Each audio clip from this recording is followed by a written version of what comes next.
Welcome to the Elite Advisor Podcast. My name is Sten Morgan. Today we're going to be hanging out with Dave Castro, entrepreneur, founder of Icebreaker, which is a great app for networking.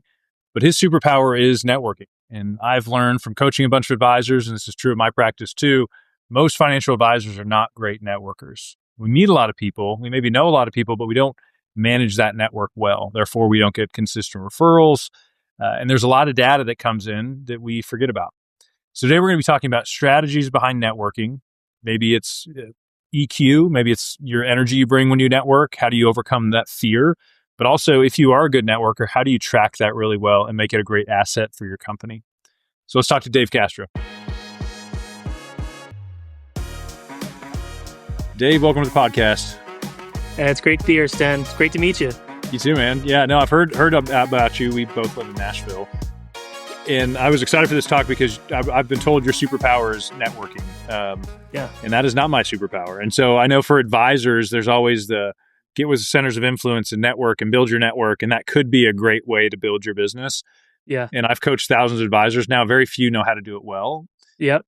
And it feels like a very reactionary thing that kind of works sometimes, but most of the time doesn't work. So I'm excited for you to coach us up. Sten, the thing I love most about this conversation is that you're the first. I've talked to lots of financial planners and so forth, but you're the first guy that I've spoken with that I can actually reach a bunch of financial planners with a particular burden that I have for them, because in my last going on a couple decades of networking, I bumped into a lot of financial planners, and it boggles my mind that and I don't mean to ruffle feathers, but I think it'll serve the listeners. Financial planners should be the best networkers in the market, and this is not hyperbole. They are the worst. They're among the worst of networking, and it's not because they don't get out and they don't talk to people. Yeah. It's what I find is that they're missing some of the key things around. What could make their brand blow up and what can make everybody, referring them and all that. I mean, their brand really is around relationship. And so networking should be their superpower. But I found that a lot of financial planners, they never give you referrals. They never talk about you to other people, make introductions for you. There's a lot of just very simple things that a financial planner can do to make them head and shoulders above their peers and be remembered in the market, even as the financial planner guy, not the best, but hey, that guy, so I have a burden for that. I'd love to see that change, because that is basically, they're not creating the financial plan for the most part. Right. They're just meeting people, and this should be their superpower. Yeah, no, bring the hard truth today, because I think it was and part of it too, there's advisors probably listening that don't understand that they're not good at it because they're just doing what they were taught to do. And even though it's not getting great results, they just keep doing it. Sure. That I think the stat ranges anywhere from 70 to 80% of advisors don't make it past 3 or 5 years in the business. Mm-hmm. Yet we keep doing the same thing. And the same thing typically is, hey, I'm going to go out there and meet a bunch of people and just ask them for business. If I meet a CPA or an attorney, my script is, hey, my name's Sten. You don't really know me. I'm a financial advisor. Will you send your clients to me? I'm like, yeah, what? But I think it's also a miss to say, hi, my name is Sten. Can I take you to lunch? Take you to lunch, take you to lunch, take you to lunch. And it never turns into anything. And so right. I do think the networking model is broken in general in our industry. Yeah. And what's tough is sometimes it works kind of well enough. Hey, that person finally, I got a piece of business out of that one group just because I've showed up for the last 3 years. And I'm like, right. They didn't have an alternative. Really the close rate the person you I remember. Yeah. It's like a numbers game, honestly. And there's something to it. I mean, obviously showing up is better than not showing up at all. Sure. But I feel like that is basically the box that I see checked by financial planners is I just show up. I'm just going to keep showing up. I don't remember, and the thing you hear a lot people say is I'm not good at remembering names. Well, if you're not good at remembering names and all you do is show up, people will recognize you, but, do they think that you're in their court if you never remember their name? Do they think, you know what I mean? Are you really building a relationship? There's a lot of things that could be tweaked and financial planners could do differently that would make them effective. Make all those coffees, all those lunches, all those showing up effective. Yep. Yeah. There's a few things in this business that have frustrated me and that I avoided for a while. One was communication skills, because I felt like, no, the smartest advisor should win. And I realized, well, nobody knows if you're that good or even knows about you if you're not a good communicator. Like the most inspiring, friendly advisor most likely will beat the smartest one that doesn't know how to speak to somebody. And I was like, okay, I'll accept that. So I want to become a better communicator. The other one was, man, I just have some buddies that, they're great at just networking. Like people want to be around them. They're the life of the party. Every time Susan shows up, people are like, Susan. I'm not that guy. Like I've tried to get better at it, but like the way the Lord made me, like I'm not the fist bump, high fiving when I walk into a room. Sure. And I'm like, dang, because it just seems easy for them. Yeah. I finally have gotten pushed to like, man, how many people have I run into over the last 10, 15 years of being in Nashville that I had great interactions with that I didn't follow up with, that I didn't track them and make any notes on? Like, what a missed opportunity as so much time has gone by to lose all that data. Right. And so now my executive assistant, part of her role for me is helping me manage my network. It's like, not in a selfish way. I'm not just wanting to use these people for business.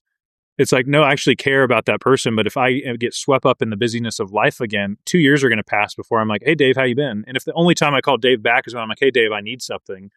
Right. That doesn't feel good either. And so I think the superpower of managing a network well, I think I'm learning it doesn't have to be like a natural thing for me, but it does have to require like some level of intention to do it. For sure. You have to believe in it. And again, I think, if you're not getting results, and it just becomes a check of the box, you're not going to really want to spend a lot of time thinking about it or doing something about it. And, the follow-up thing is so critical. Like I've had a relationship, that I've been building, with someone who, high net worth, large potential, either as an investor or as a, massive kind of client base type thing. And it literally is just, you do what you review, right? So if you want business, if you recognize your business comes through relationships, opportunities come through relationships, you need to be looking at the people, reviewing like, when's the last time I connected with them? Who are my top people that I think that are in my network that I know? So you have to know them first, right? It has to be more than just spraying and praying. Like, I don't remember his name, but he's a phone number and a warm body, so I'm going to call him, or I'm going to ask him to coffee. So, that like you said, that managing of the connections and managing the follow-up is critical. And then when you're doing that through the authentic you. Like you, again, the concept of who are the type of people that you want to work with, who are the type of people that you like, and people that you like usually like you, right? You don't want to go work with somebody who doesn't like you, Yeah. So, but having that authentic vibe, being okay with being who you are, is a critical component of being the beacon, because that's what you're trying to do. You're trying to be the most you as possible, and in doing so, you're going to resonate with the people who like the you that God made you to be, the you He intended to be in the world at this time, at this place, in this space, in this meeting. Be that beacon. Be comfortable not being like, hey, what's up? Be comfortable just being like somebody who's curious and likes people and likes what you do, believes what you do, and wants to serve people. And people get that, and they will buy from you. Yeah, I think the energy. I mean, I like to say I'd like to go back in time when I was a young advisor in my 20s, new to Nashville, and I wasn't bringing the nervous sales energy to every interaction, because inside I was desperate for business, and I was like, Sure. I need a person to do business with me, so I need them to like me. And then over time, you become successful, and you're like, I'm not desperate anymore. And then you have like this calm confidence that people like and they want to be around. What is your coaching on people when they network? Is there a way to fast track that? I mean, obviously over time it maybe comes naturally, but how would somebody in their 20s be a great networker? I have so many thoughts on this. thank God for my kids, because you learn so much by processing what you've learned when you watch your kids going through the same thing that you did, and then telling them what you wish you'd heard, or telling them the lessons you learned but you haven't remembered. Like Yeah. you learned it, but you haven't like processed it, and so you process it as you tell your kids. But Yeah. I had a couple of thoughts on one is that you know you're essentially well, one thing I've said lately is you people just are not judged enough. Like we if you are concerned about what other people think, you haven't been judged enough. You literally haven't been the calluses just haven't come yet. You Mm, need to be judged more. You need to lean into it. When I say lean into it, I don't mean to go try to get judged, but like realize that that's medicine. You know, strong medicine, but it's medicine. So, you know, in my history, I've had lots of judgment and I didn't like it. sure. And on the other side of it, I'm like, that's the best thing that happened to me. Mm. It really was. It's phenomenal. Um, Would you call it, was it feedback, judgment? the How would you judgment differentiate? feedback, Yeah. Would you it's say those are the same thing, or? sure. You know, feedback is one. Another one is just you know, Or are you talking about peop kind of like harsh feedback, like judgment, like people? harsh feedback, or just straight up like you know, if you now you know, at our age you kind of start having this sense of a group, or you know, people who tend to gossip, and you kind of get a feel for that, and then you kind of avoid them. That's fair. But you know, sometimes you can't avoid it, and you know that there's something that gossip or judgment or whatever, and it just Mhm. and you just see it. Like there's people that I was great friends with that they won't grab coffee with me anymore or whatever. I'm a pretty good guy. Yeah. You know, it is what it is. It's like I can't chase them. It's fine. I go where I'm, as a friend says, go where you're celebrated, not where you're you know, That's good. um not. So but so that's kind of what I was thinking in terms of judgment. But yeah, the feedback thing is part of it too.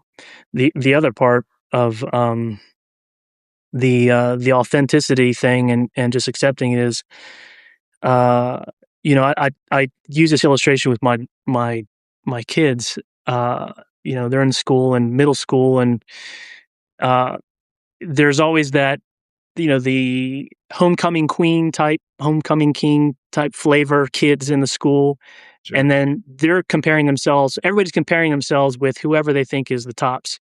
And uh and so whether you're you know, looked sideways at, or whether you feel it internally, you kind of compare yourself, and you're a little bit off. And this, we're talking about that confidence in a room, or just being authentic. And Mm, I mean, I've grown. I wouldn't say that I'm like Superman on this now, but I've definitely grown in this. But illustration is great. Is thinking about. I tell my kids, I say, be the tree.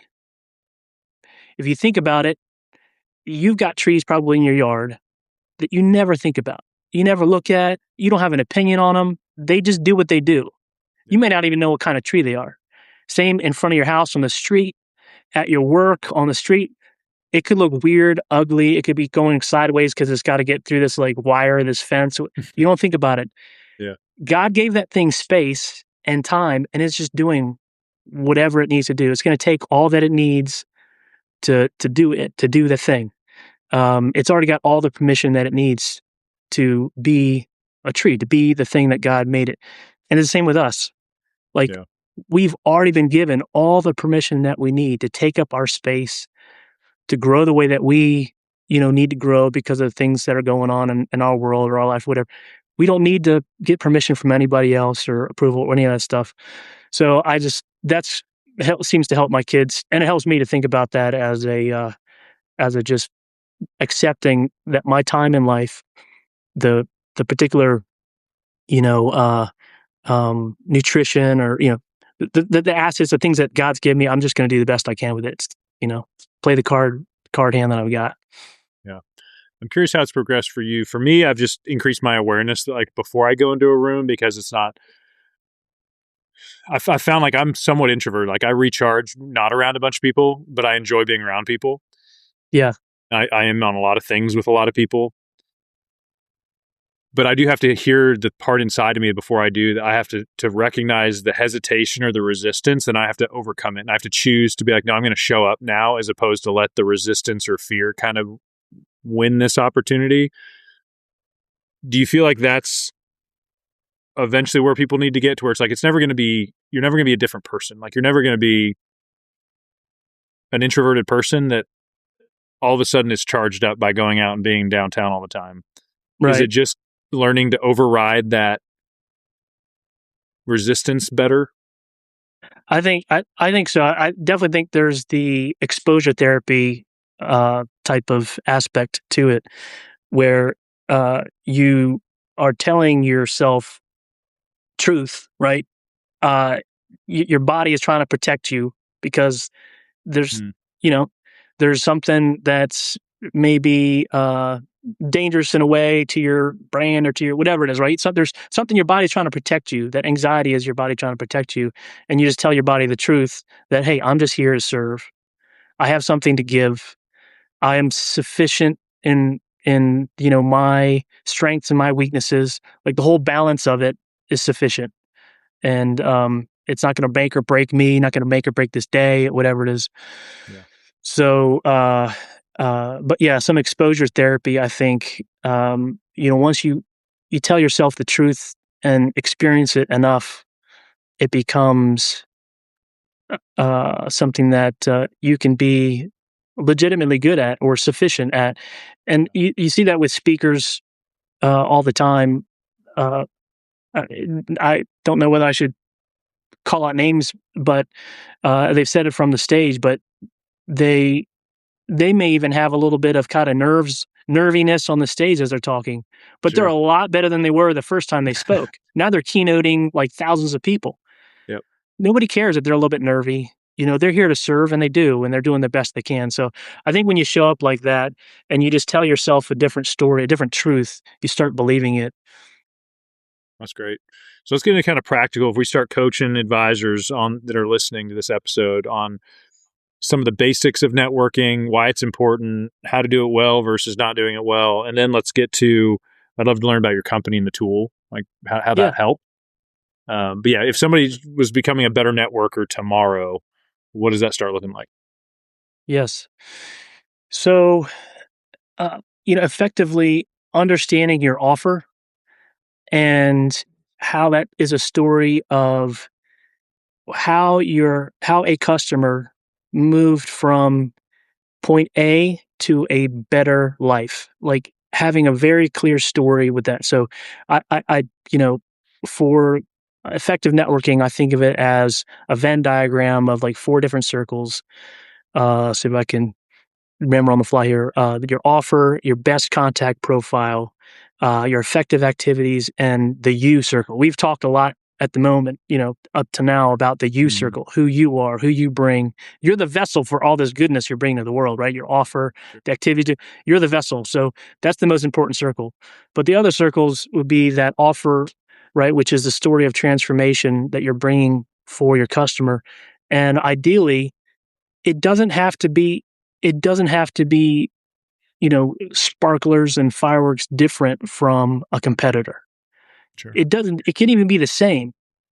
What could be different is the fact that you're nearer, you have a better relationship with them. That's all that's needed. Who do they want in their life? Right? So if I have certain vendors, who do I want in my mix? It's going to be the person I like if they do a sufficient job. So it doesn't have to be sparklers and fireworks different from the other person. But so your offer, understanding, where you are or what your unique offer is. And again, people can smell through fake stuff. So you can be very blunt, which is, we're very much like XYZ.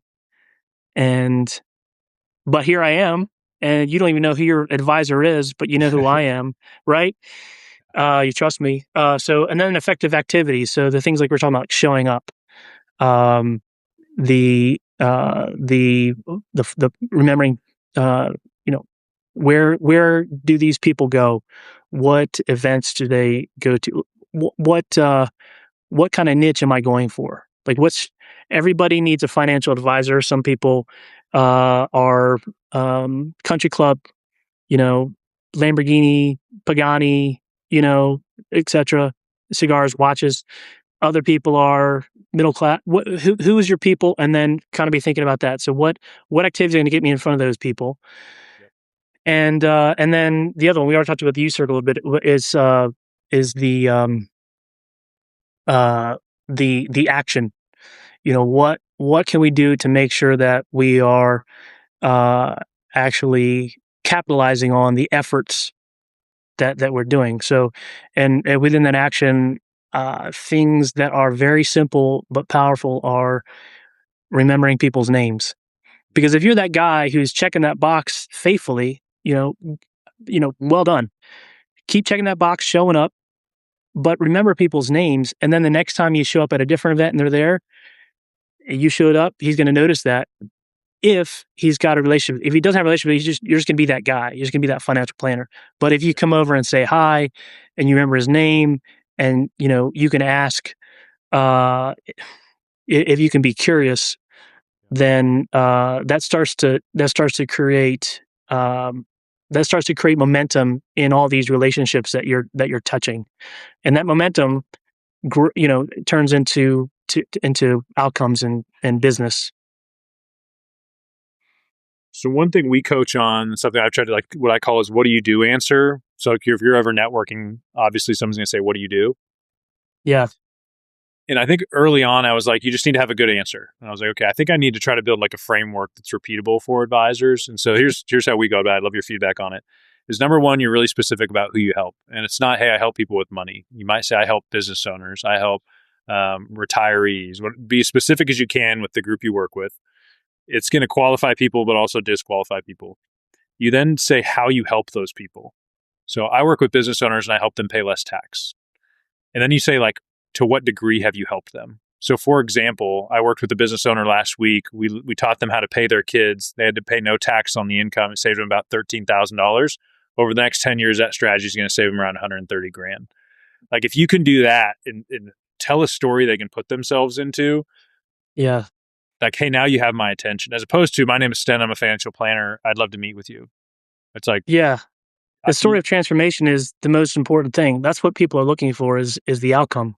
So if you can start with that, I just, helps save some, you could couch all that in a story. I just helped a business owner save I don't know how much you said, but $13,000 in taxes. And that's what I love doing, that kind of stuff.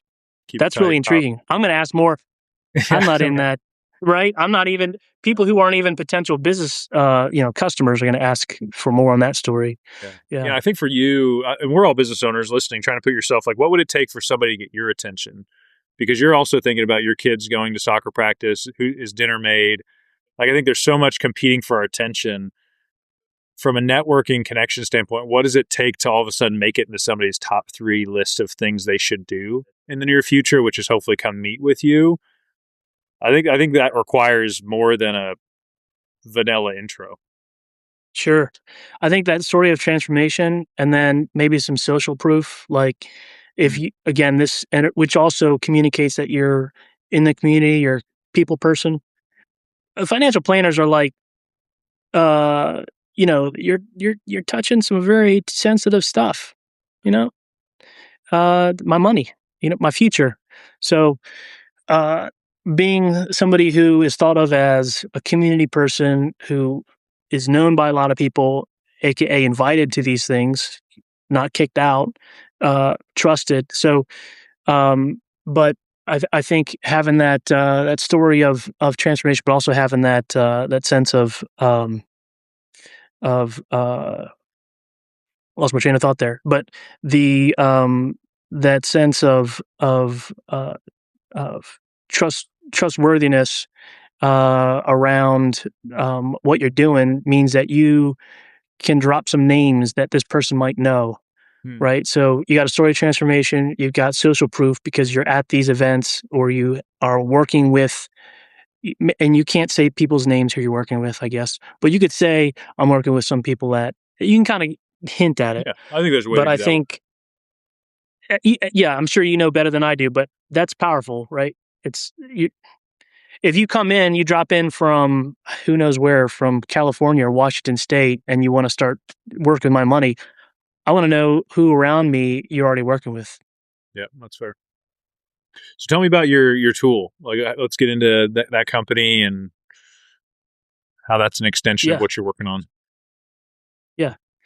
So I want to point out something here. Sure. It's very similar to like a normal networking conversation, Hmm. and that is uh, you you want to first, well, maybe it's not completely similar, but you just asked about what do I do, but we've spent a lot of time talking about some other things, and I think that one thing that is really valuable and powerful that I want to make sure that I share here is Hmm. what I call popping the clutch, which is if you've used stick shift, your dad, some people in your life who are older than you have used stick shift before. Yeah.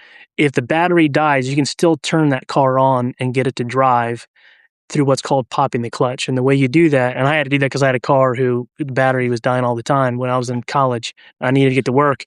You start rolling that car, and you have the key in the ignition, but you got to get the thing rolling first. You got to get some momentum, and then you push the clutch in, push the gas in, and then let the clutch. So pop the clutch, and the car will go. And I think in conversations that are networking, I found it super powerful to be, again, relaxed, be your authentic self, but be curious and be asking them questions, and then allow them to ask you at the end. Once you have communicated that you care about them, then they ask you what you do. And it's much more easy to have an impactful conversation about your business when they've asked you, when they're genuinely curious after you've served them. So I just wanted to mention that. I love But that. Yeah, I learned how to drive a stick in the hills in Eugene, Oregon. It was brutal, but yeah. eventually got Oh it my figured out. gosh. Yeah. Hills and stick are really scary for sure. Yeah. Uh, I've never I've never backed into somebody. Have you? I was close a I've couple gotten times. close. There's been some times where I'm Yeah. like, yep, no, I must have hit him, but hit it hard enough. Yeah. Yeah. So, Icebreaker is a mobile app, and it's essentially built for people like us who are out networking and looking to connect and follow up with people. And it's built specifically with the understanding in mind that you only have a certain amount of time and energy to get to as many people in the room as possible before you wear out and you can't go and start another conversation, or whether time ends or the people that you're trying to talk to leave, right? So you have a certain amount of time with the people in that room. Who in that room is an ideal connection for you? Now, maybe for some financial planners, probably the youngest ones, they look at the whole room and think everybody's a potential customer. The truth is that not everybody in that room is your ideal customer. So you want to find who those ideal people are and spend your time first or priority meeting them. So what Icebreaker allows you to do, as when the host, um, recommends that everybody use it. At some point, the idea is that everybody's going to have Icebreaker on their phone, but until then, the host would say, "Hey, we're using Icebreaker," and everybody in that room would, if they have the app on, other people that have the app on, they would all drop on the discovery screen, and there would be a notification when you're signing on. It asks you who your ideal connection is by way of keywords. Like, how would you give me a couple keywords that would describe your ideal person? So, business owner, CEO, maybe that type of thing. Mhm. And then when you're in the room, uh, anybody who has the Icebreaker on, the app on within eyeball distance can have the screen off and in their pocket. But if they have the app on, uh, if they are an ideal connection, it'll notify you. So everybody in the room will be able to see who was in the room on their discovery screen just by nature of having the app on. It uses Bluetooth, but it also buzz if your ideal person's there. So you look at it and you can see it'll highlight who those keywords are. So like, oh, CEO 1, 2, and 3. Okay, that type of thing Wow, is that's a great. concept. So, and it has a digital business card and a relationship, like a light relationship management thing, which I use actually with my pipeline. So, in terms of managing follow ups and that type of thing. Yeah.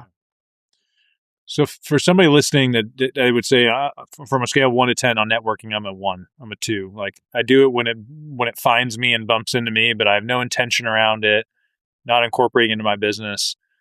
What is kind of bare minimum networking skill that you would say every financial advisor, who I would agree most of us are not good at this, aren't intentional about it.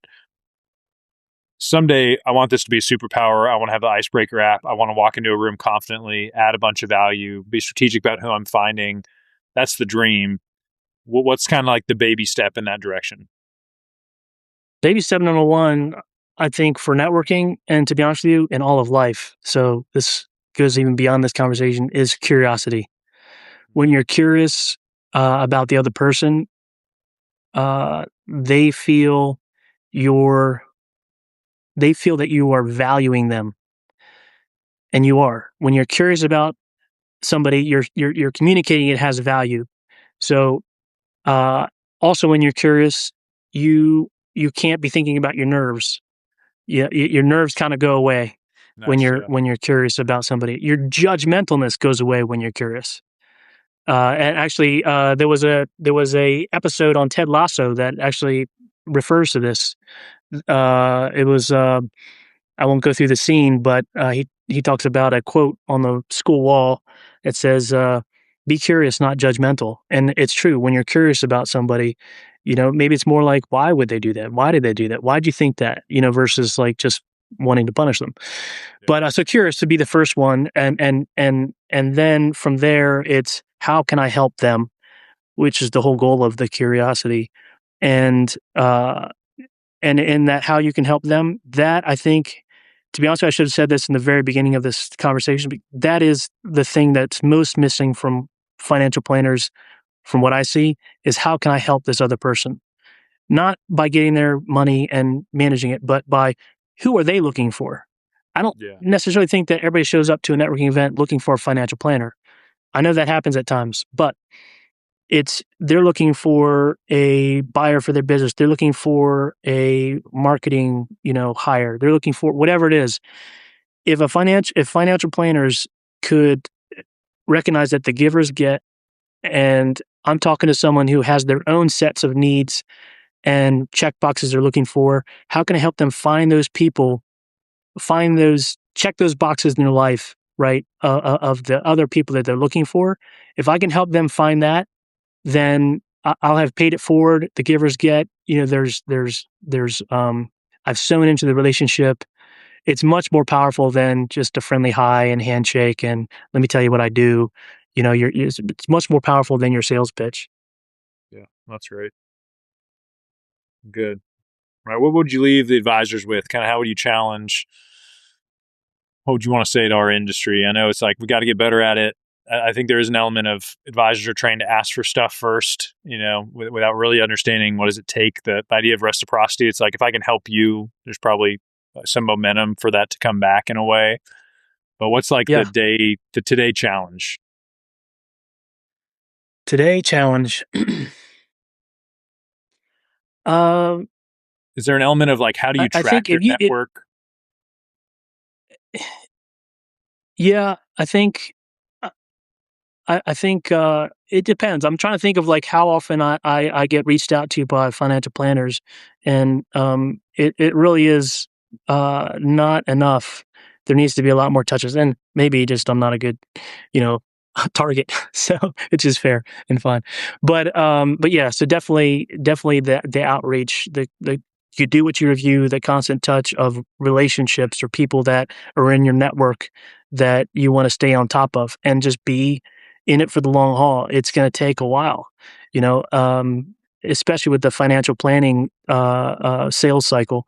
The curiosity thing, I think, is the most important. And then combined with those things, the thing I see least about financial planners is their job is to know everybody in the city. I don't think they do. Yeah. Some do more than others. But as a result, if they were to be good at knowing everybody who's in the city, they would be good. If they thought about it, they would be good at helping other people to make connections that they need.